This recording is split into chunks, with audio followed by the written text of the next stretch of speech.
Welcome for another week of Runner's Corner, or the Runner's Corner.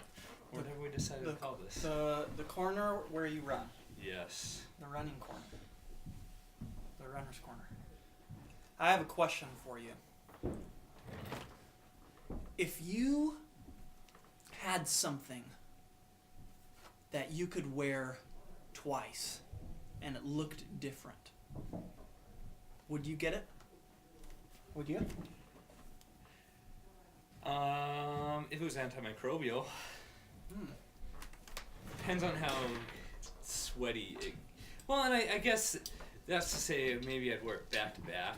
That being said, right now I started doing some biking and I wear... and this is a stationary bike and I only have 2 pairs of biking shorts, so I just wear those over and over again regardless. Of the fact that they're sweaty, but I guess I would. I guess I'd bring some pizzazz to it. So here we've got a 2-in-1 tank top. Now you see it?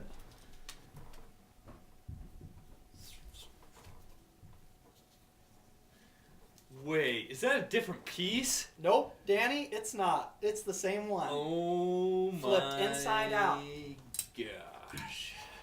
So we've got the tank top, we've got the shirt, and as another 2-in-1 option, we now have Brooks 2-in-1 shorts. Mm-hmm. So you've got kind of the Compression minimal liner. compression liner, kind of a longer What's short the name? on the Is bottom. it just 2-in-1? The essential 2-in-1 7-inch short. So, just the name of that means that you have to have it. Yes, because it it's would essential. be essential. Now But we're that's gonna good because Brooks has made our best-selling short over the last couple of years in the Sherpa short. So having a 2-in-1 option, that's pretty big. And it's almost surprising we haven't done that, or they haven't done that before. So Yeah, I wonder how long they've been doing that. yeah, Then we But got we some got it now. shoes to show you. yeah, we got some exciting new stuff. Do we want to start with Saucony? Or Yeah, Hoka? I got my side's more stacked. We'll start with Okay. Saucony. Great. This one's really exciting. This is the Type A5. It's become kind of a lightweight racing shoe, good 5K, 10K, maybe up to a half marathon. I don't know, maybe if you're pretty used to minimalist shoes, marathon. But it's become a pretty light shoe, especially from what it began as. The Type A was essentially their lightweight trainer. Okay. It was kind of the predecessor. For a while, Saucony didn't even have a lightweight trainer. They had the Type A, then the Type A2. They started marketing it exclusively as a racing shoe. And then maybe a year or 2 later, the Kinvara came out. And then this has become just super, super light. But the original Type A was really cool. It had red and then like black. We always called it the Spider-Man shoe. Oh, cool. Unisex sizing, so it's kind of weird in that regard. But Yeah. But this is exciting, just because the Type A it's got a good storied history, good solid shoe, lightweight, fast shoe. And a lot of people, when they're coming in, they want a good lightweight shoe that doesn't necessarily feel like nothing, but it's still pretty lightweight.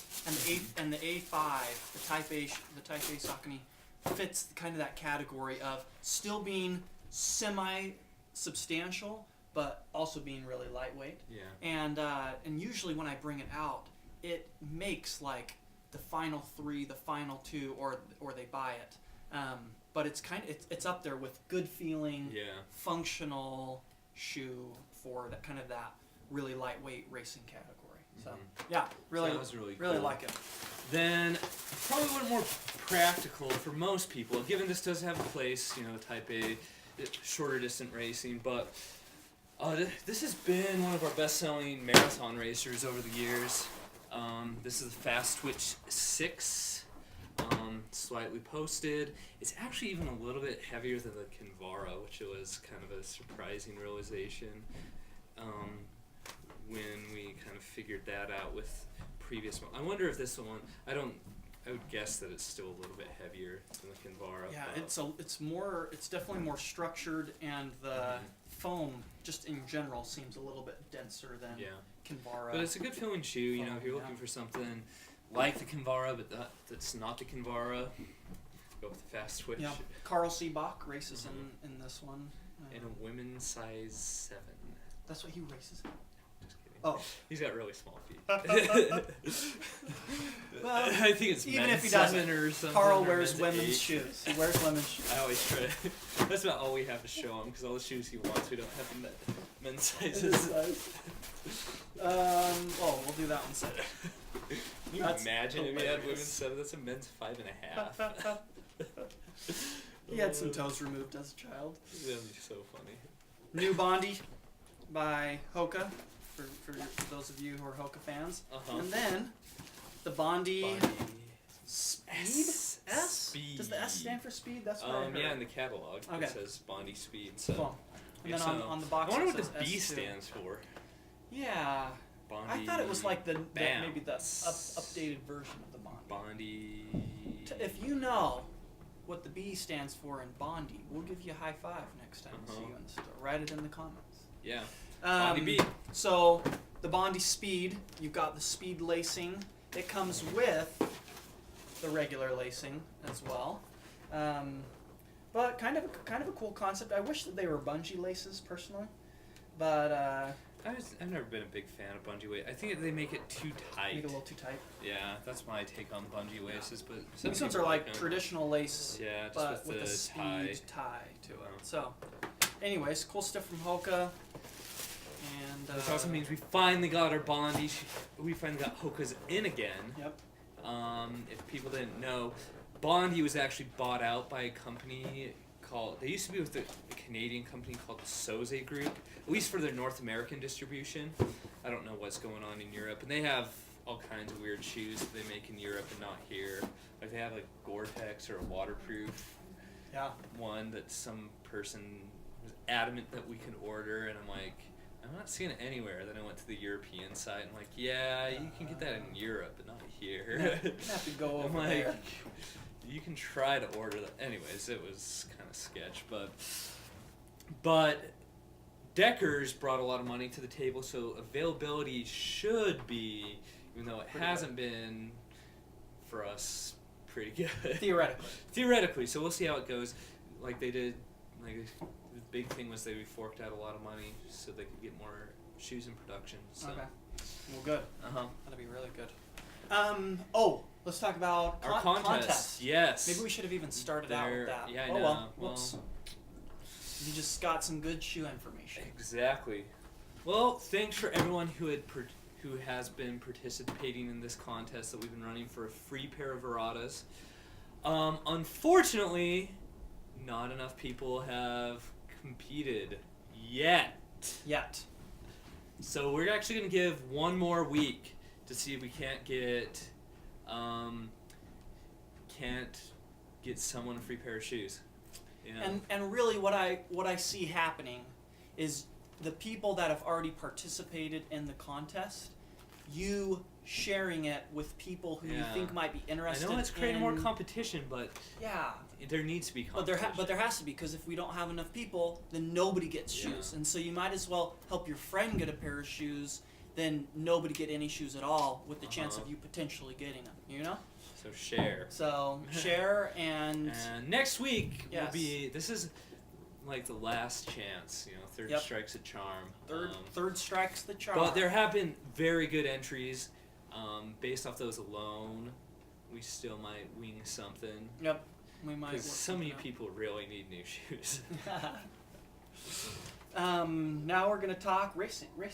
Yeah, there are actually some pretty cool races. Even though this weekend was crazy. Yeah, it snowed. 6 inches of snow.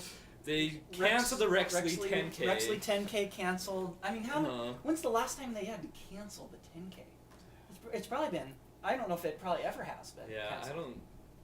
I can't remember. So they just did a 5K. Wow. I don't know. It was slow.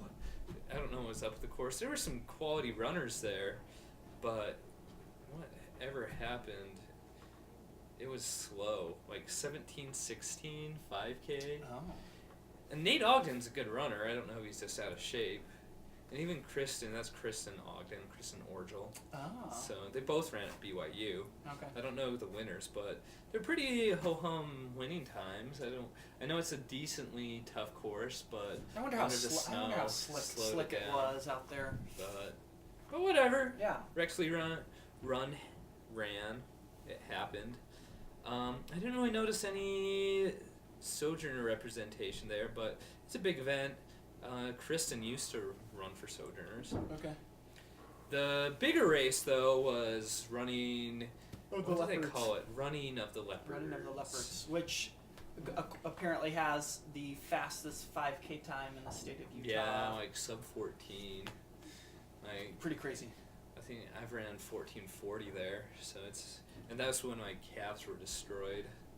So fast course. And what was the... So, guys, Carl Seebach took third in Oh. a 15:55. So Wow. good result for him. Then Cassie Harmon won it in a On the women's side. 16:58. Okay. So that was pretty solid. Then I saw someone else. Who was there? Oh, Dave Taylor. Oh, Dave Taylor. Yeah, Dave Taylor ran Good job, it. David. And he ran pretty fast, 16:34. So that's solid not bad. result for Dave Taylor. Cool. I'm glad to. Yeah, that's who I was thinking. It was Dave Taylor. Yeah, kudos to you guys. Oh, Spencer Simpson. Oh yes. Yeah. I didn't know he was Spencer running it. Simpson, 18:05. 1905. Decent. Mm-hmm. Decent. Good job, Spencer. Then there's other news, and I don't know who this guy is, but a Utah guy won the U.S. 50-mile trail race. Interesting. The USATF 50-mile trail race. His name is Cody Moat. Wow. And I don't know, maybe he just does really different races in Utah, but I haven't ever seen him. Neither I haven't have seen I. the name. Maybe just And I won't profess to be like the encyclopedia of trail runner and ultra marathons, but I know quite a few of the big names, and I don't recognize. Well, and I know that Carl Meltzer, he lives in Utah. Yeah. And he hardly ever races in Utah. Yeah. Like he does his speed goat race, and that's about. Does he do? And I don't even know does if he do races antelope? it. Does he put Maybe antelope? he I does. think Well, he might. puts on those races, but you Oh, okay. never. It's not like. I'm trying to even remember if I've raced him. Maybe I have. But he doesn't. I don't know if he does Yeah. Squaw Peak or if he's done Squaw Peak maybe once or Yeah, something. I'm sure but- he's like dabbled else, here yeah. and there, but. But he goes out of state a lot. Yeah, I think he goes. Well, he does the higher profile 100-mile races. There's this one last big piece of news. Over the weekend was the World Cross Country Championships, and the U.S. men beat the Kenyans. No way. They took second behind the know that. Ethiopians. Yeah, and Who was the top placing American? it was Ben True. Oh yeah. Yeah, been he took doing solid. like 6th place, and That's then really good. Chris Derrick took 10th. Wow. So, yeah, cross country. I know some people kind of view cross country as a dying sport, unfortunately. Yep. But this race, it was a true cross country fashion. They had insane uphills. They had like 8 obstacles per lap. They had Where was it? Poland. Poland. They had 180-degree turns on the race. So just crazy Mud? stuff. They have a good amount Oh of yeah. mud? Nice. Oh yeah. Like they make world cross World country cross is true cross. tough. Yeah. It is hard That's stuff. sweet.